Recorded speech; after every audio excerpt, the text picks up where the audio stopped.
نبی علیہ السلام کی ایک حدیث، لن يدخل الجنة من كان في قلبه حبة خردل من الكبر، جس بندے کے دل میں ایک رائی کے دانے کے برابر تکبر ہو وہ جنت میں داخل نہیں ہو سکتا۔ ایک رائی کے دانے کے برابر تکبر ہو، مثقال ذرۃ تکبر ہو، بالکل ایک ذرے کے بقدر، ذرہ سب سے چھوٹی چیز ہوتی جس کا کوئی وزن نہ ہو، وہ جنت میں داخل نہیں ہو سکتا۔ تو صحابہ نے عرض کیا المرء يحب ان يكون ثوبه حسنا ونعله حسنة، ہر بندے کی خواہش ہوتی اچھا جوتا پہنے، اچھا کپڑا پہنے۔ تو اچھا کپڑا پہنے گا، جوتا پہنے گا تو تکبر تو آ ہی جائے گا، کچھ بڑائی کا احساس تو پیدا ہو ہی جائے گا۔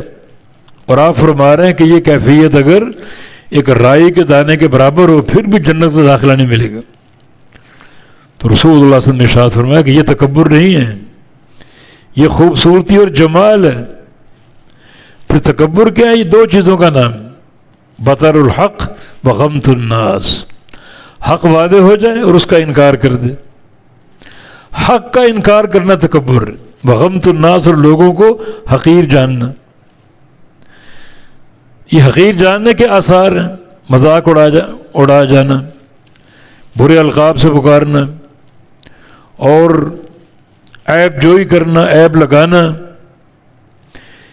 ان سب کی بنیاد تحقیر ہے۔ اور اللہ کے نبی کیا فرمایا؟ یہ کبر ہے، اس کا سبب کبر ہے۔ اور تکبر کی موجودگی انسان کے اندر ایک رائی کے دانے کے برابر کیوں نہ ہو، جنت کا داخلہ حرام ہے اس کے لیے۔ تو اس حدیث کو ہمیشہ مد نظر رکھا جائے۔ تو شریعت نے تین چیزوں سے روکا یہاں، ایک مذاق اڑانا، دوسرا لوگوں پر عیب لگانا، اور تیسرا برے القاب سے پکارنا۔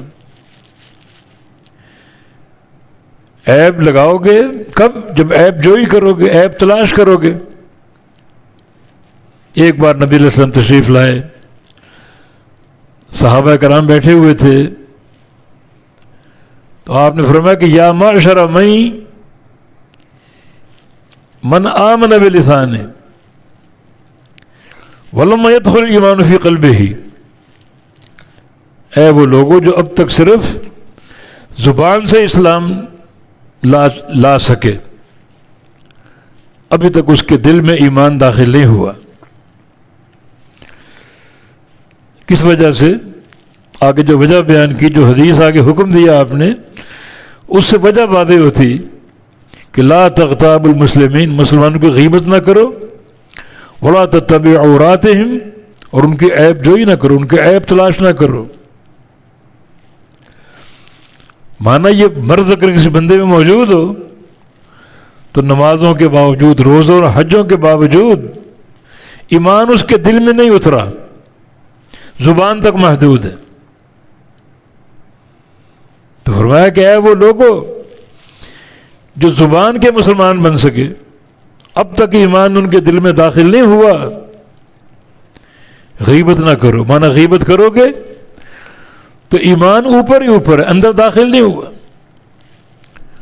اور نہ مسلمانوں کی عیب جوئی کرو، ان کی عیب تلاش کرو، عیب تلاش کرو گے تو مانا ایمان اوپر اوپر ہے، دل میں داخل نہیں ہوا۔ تو ان آداب کو سیکھو۔